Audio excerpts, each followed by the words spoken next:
Buenas! E aí, tudo bem com vocês? Essa é a nossa segunda parte das perguntas e respostas, que nos enviaram algumas perguntas, né, sobre qual a melhor forma de fazer uma volta ao mundo, dúvidas que a gente tem quando vai fazer um projeto desse tipo, né? E na verdade essa é a segunda vez que a gente está fazendo essa gravação, né, Jéssica? Sim. Que a primeira vez a gente fez ela e estava dentro da nossa casa fixa lá e estava com ela vazia e deu um eco muito grande. Na hora da edição, a gente estava com os fones de ouvido, não parecia que tinha ficado tão ruim o som. Aí a gente postou, subiu o vídeo no YouTube e começou a vir uma enxurrada de reclamação do som. E aí a gente foi ouvir o vídeo de novo E tava tava pelo. muito Aí a gente ruim. olhou pelos alto-falantes do notebook e não tinha condições. Além de não dar para entender direito, estava irritante, assim, não tinha Tava com condições. muito eco, né? Tava, Não tava tinha bem ruim. condições. E até algumas pessoas falaram que não estava tão ruim assim, é que depende muito do alto-falante também. Dependendo do alto-falante, do fone de ouvido, o som fica de um jeito e em outros fica diferente. E aí a gente se obrigou a excluir aquele vídeo e agora a gente está refazendo novamente. É isso aí. Então vamos dar continuidade, né? Essas perguntas e respostas. Isso Perguntas aí. essas que nos enviaram e a gente está dando a resposta do nosso ponto de vista. Não que seja a Isso. melhor forma, mas é a forma que a gente está utilizando para nós. Importante. A pessoa que estiver assistindo esse vídeo, se não viu o primeiro vídeo, as primeiras perguntas e respostas, o ideal é que volte lá, né? E veja, né, o vídeo, para daí ver esse depois, porque vai ser melhor para a pessoa se achar. Com Então certeza. fica a dica. Oitava pergunta: qual itinerário? Muitas pessoas nos perguntam nos fazem essa pergunta, né? Então o que a gente costuma sempre dizer? A gente não tem uma rota 100% definida. É esse o plano, é isso mesmo que a gente está procurando. A gente tem vários pontos que a gente quer conhecer. Então o que a gente vai fazer? A gente vai traçar a nossa rota por esses pontos aí que a gente quer conhecer. Mas a cada dia a gente vai traçando a nossa rota. Hoje a gente pensa em amanhã fazer tal coisa, amanhã a gente vai ver o que a gente vai fazer e assim por diante. Até porque nós não estamos necessariamente fazendo uma volta ao mundo. Talvez às vezes não está tão bem explicado o que a gente está fazendo. A gente está vivendo de forma nômade, ou seja, a gente está vivendo um pouco em cada lugar. Não é simplesmente sair correndo campo afora aí, desbravando o mundo todo. Não, não é assim. A gente está vivendo um pouquinho em cada lugar. E aí, então, por isso a gente não tem um roteiro 100% E a definido. ideia é fazer isso nos próximos 3 a 5 anos, né? É. Mas claro, isso aí a gente vai vendo. A gente vê até onde a gente E chega. essa questão também de que a gente optou por não ter uma rota 100% definida, porque a gente sabe que na estrada nem sempre as coisas saem como planejadas. Então, para não ter uma decepção, né? Então a gente preferiu aí ter essa Decidimos. liberdade. É essa a ideia Tem mesmo. algumas ideias macros, assim, bem pontos. Pretendemos ir para lá, e depois para lá, depois para lá.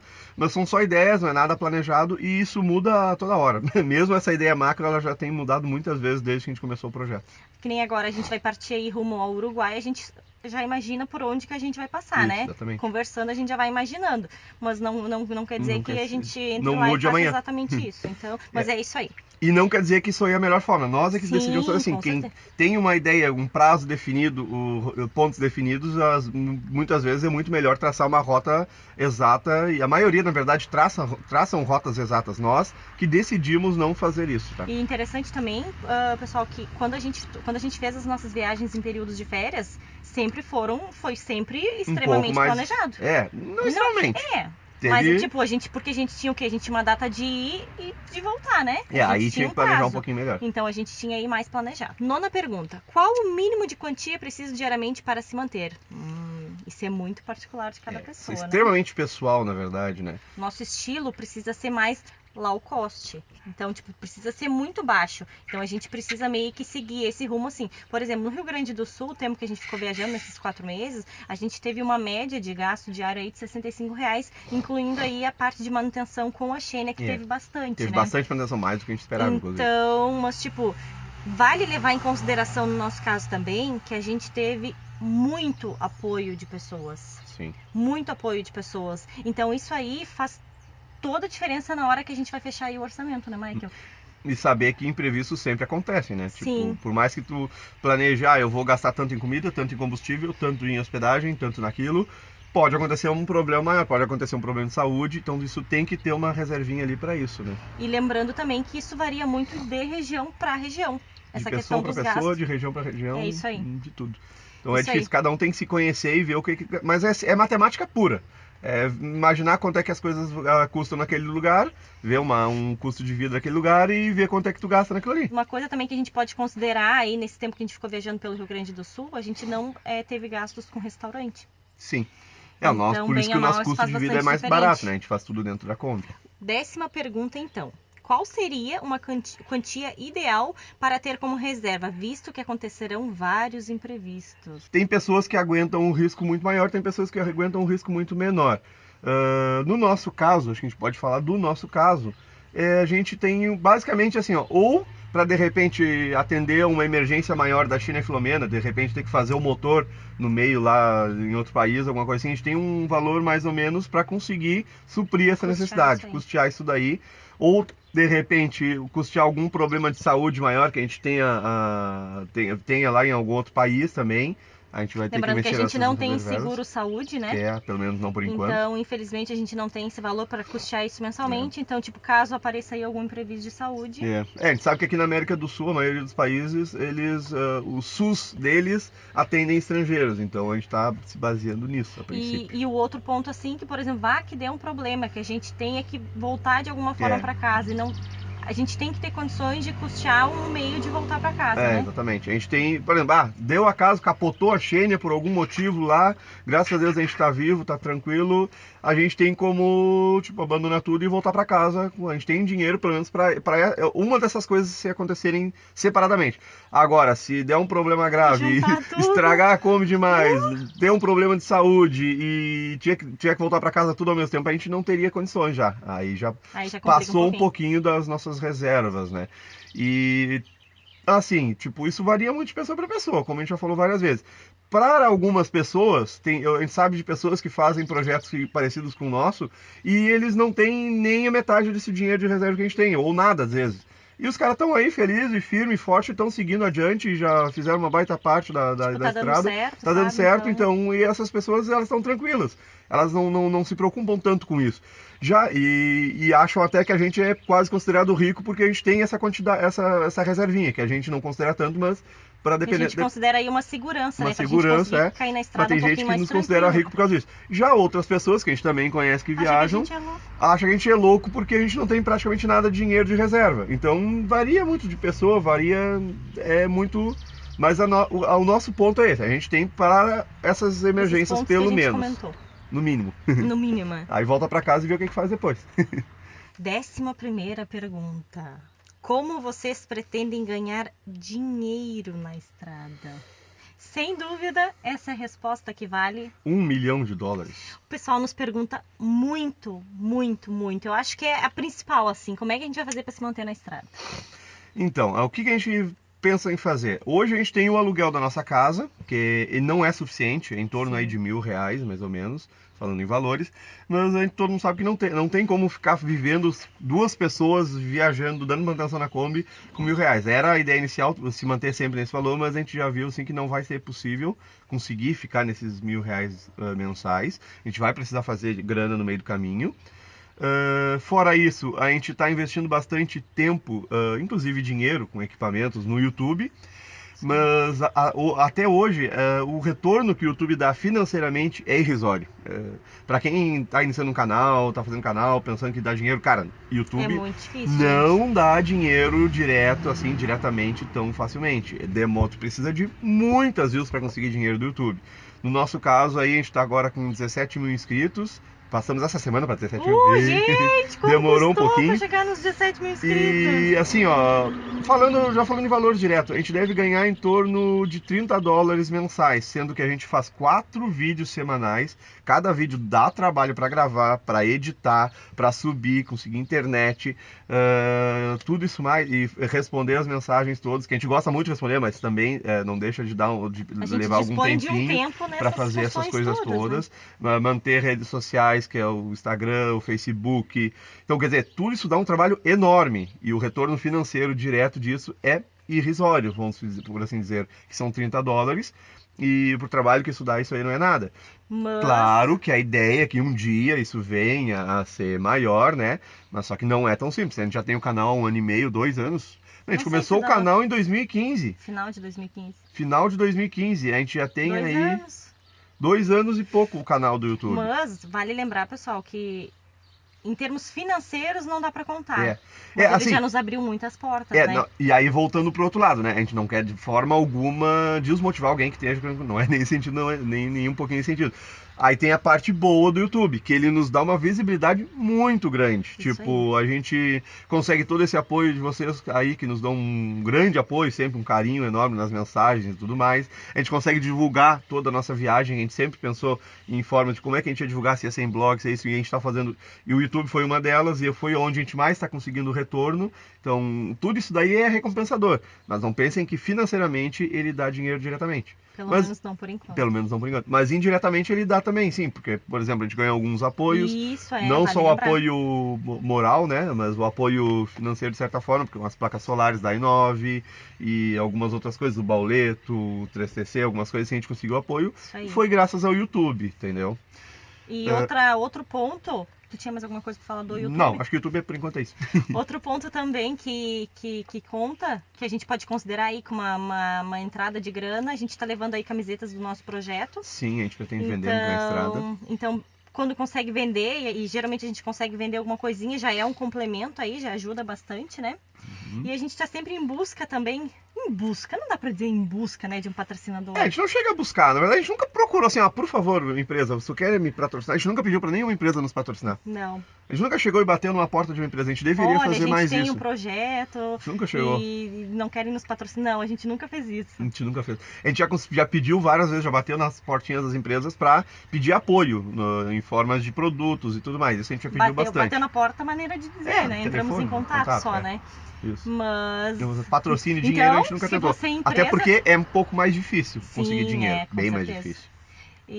Mas então você, empresa que nos assiste, se quiser entrar em contato, sinta-se à vontade, estamos por aqui, a gente pode conversar, Sim, né? Exatamente. Só lembrando que desde que a empresa condiza com os nossos ideais, né? Outra questão que também vale, que a gente tem que considerar aí, o Michael ele é analista desenvolvedor de sistemas. Então, se aparecer algum freela pelo caminho, até um tempo a gente ficou, antes de partir para o Rio Grande do Sul, a gente ficou um tempo aí que o Michael conseguiu trabalhar, fazer um projeto, né?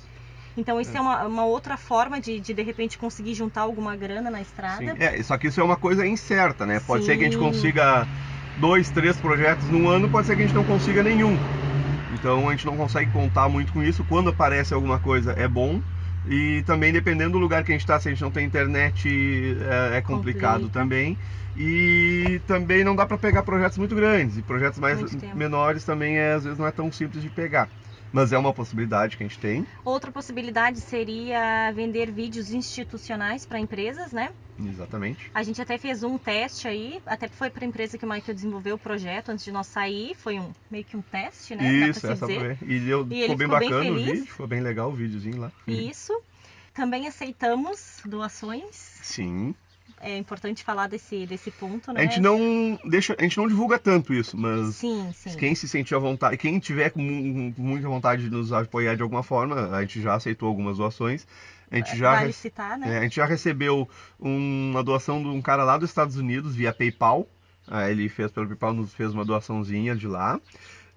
A gente já recebeu também doação em Bitcoin. A gente comecei a dar uma estudadinha nos Bitcoins lá, para de repente enviar dinheiro daqui do Brasil para fora e tal, via Bitcoin, e acabamos recebendo uma doação em Bitcoin. A gente deixou lá no site lá que a gente recebia doação em Bitcoin, e aí um casal lá de Toronto, Canadá, na verdade um casal de brasileiros que está lá em Toronto, no Canadá, né, nos enviou uma doaçãozinha bem generosinha de Bitcoins, foi bem bacana também. E nesse período que a gente estava aí viajando pelo Rio Grande do Sul, a gente também recebeu valor em dinheiro, né? Chegou a receber. A gente não queria muito assim, porque foi. A gente fica meio sem jeito, né? Ainda nesse tipo de coisa. A gente não estava acostumado, né, a receber esse tipo de coisa. Mas daí as pessoas dão de tão bom grado, tu vê que sabe? Aí acabou que a gente não teve muito o que fazer. Também, algum outro tipo de serviços que aparecerem, dependendo do lugar que a gente tiver, o tempo que a gente tiver disponível, também a gente vai fazer. Sei lá, de repente uma fazenda lá, tem uma Isso. colheita lá e a gente tá precisando de dinheiro e estamos com o tempo ali parado, mas por que não trabalhar numa fazenda de repente, né? Ia ser legal, Ou de conhecer repente, bastante sei lá, serviço. vendendo algum produto. A ideia é que conforme a gente vá, né, Conforme o negócio vai apertando, a andando, gente vai vendo a necessidade, é sempre assim, né? a gente vai se mexendo, eu acho, né? E aí descobrindo, de repente descobrir alguma forma, enfim. Isso aí agora vamos ver, agora sim com a sequência do projeto, como é que Como vai é que se vai dar andar? essa função. Exatamente. Mas é essa a nossa ideia, é isso que a gente pensa sobre como que a gente poderia fazer para ganhar dinheiro na estrada, né? Vamos ver como é que vai ser. Se tiverem dicas aí, pode gritar. Isso aí. 12ª pergunta. O que vocês pretendem fazer quando acabar a trip? Não Não sei. sabemos. Assim, a ideia é voltar pro Brasil. Essa é a ideia. Mas não se sabe, né? Quando vê, a gente fica lá, algum outro país que a gente acha tão legal assim. Mas hoje a ideia é voltar pro país, Voltar. até por causa dos parentes, Famílias família e e tudo tudo mais. mais. A Mas vamos ver. gente. Mas vamos ver.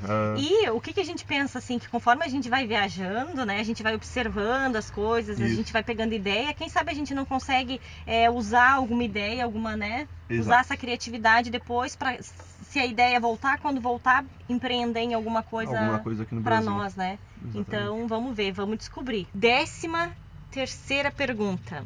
Quanto tempo vocês pretendem viajar? A ideia, né, a ideia é que a gente fique de 3 a 5 anos fora. Isso depende muito. Por que a gente diz isso? Porque a nossa ideia era ficar 2 meses no Rio Grande do Sul, Ficou né? 4. A gente ficou 4, então já começa por aí, né? Mas a ideia macro é ficar de 3 a 5 anos viajando. Vivendo, né? Vivendo, viajando e aprendendo por aí. Isso aí. Virando o mundo. Em termos de dinheiro, como fazer para pagar em diferentes moedas? Levar em espécie ou ter um cartão internacional?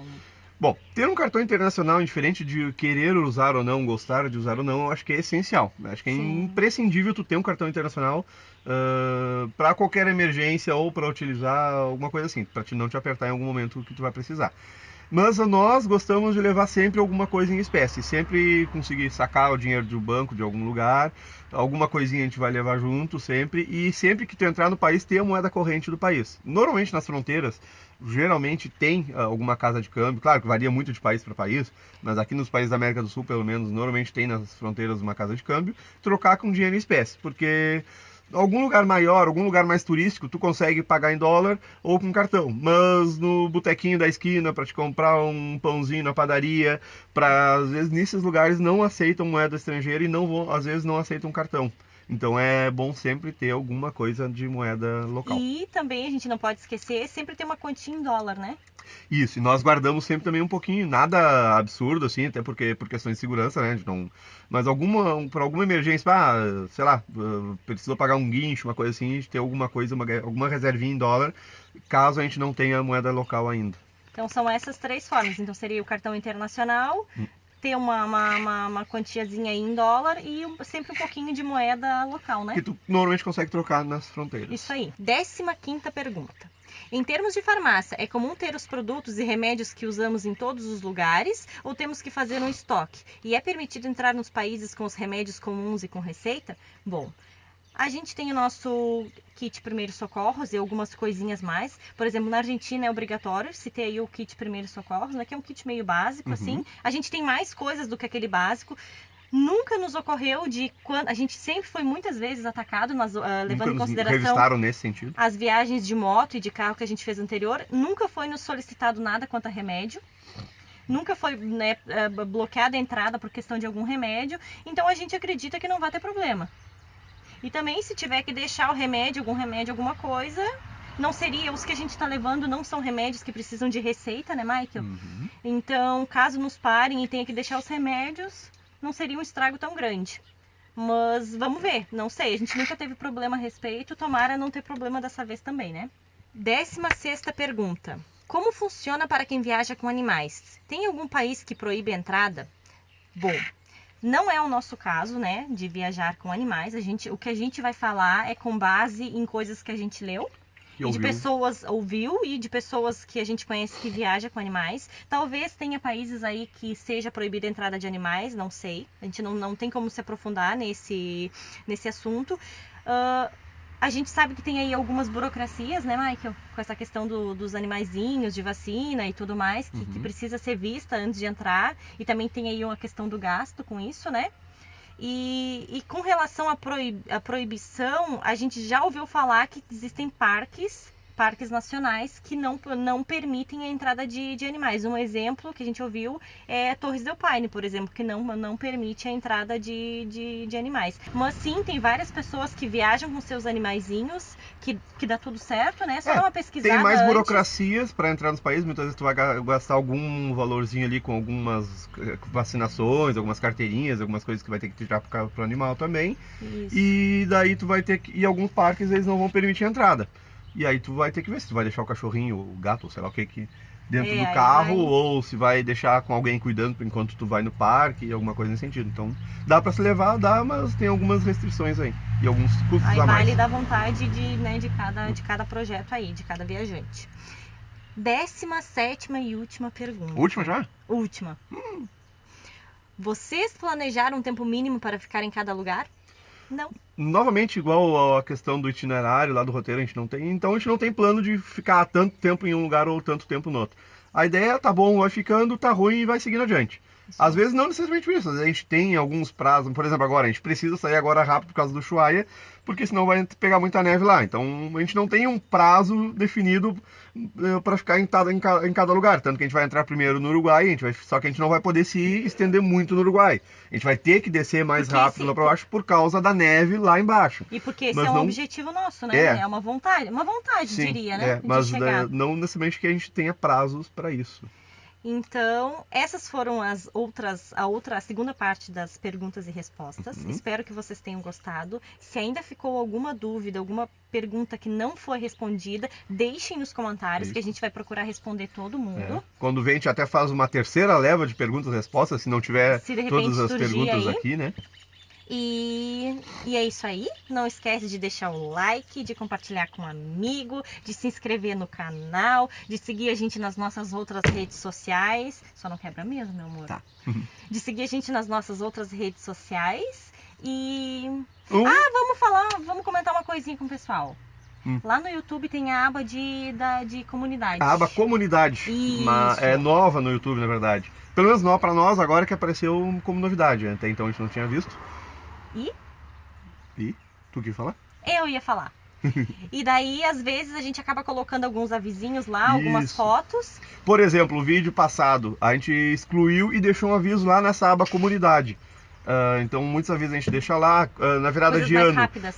como a gente não tinha feito um vídeo especial de virada de ano e tal, a gente fez um post ali nessa aba comunidade. Para quem não nos segue no Facebook, no Instagram, a gente agora está usando as postagens também nessa aba comunidade ali para deixar o pessoal mais informado do que está acontecendo no Virando Mundo. Não com tanta frequência, mas vale lembrar que de vez em quando a gente vai pintar por lá também. Sim. Então é isso aí. E um grande abraço! Tchau!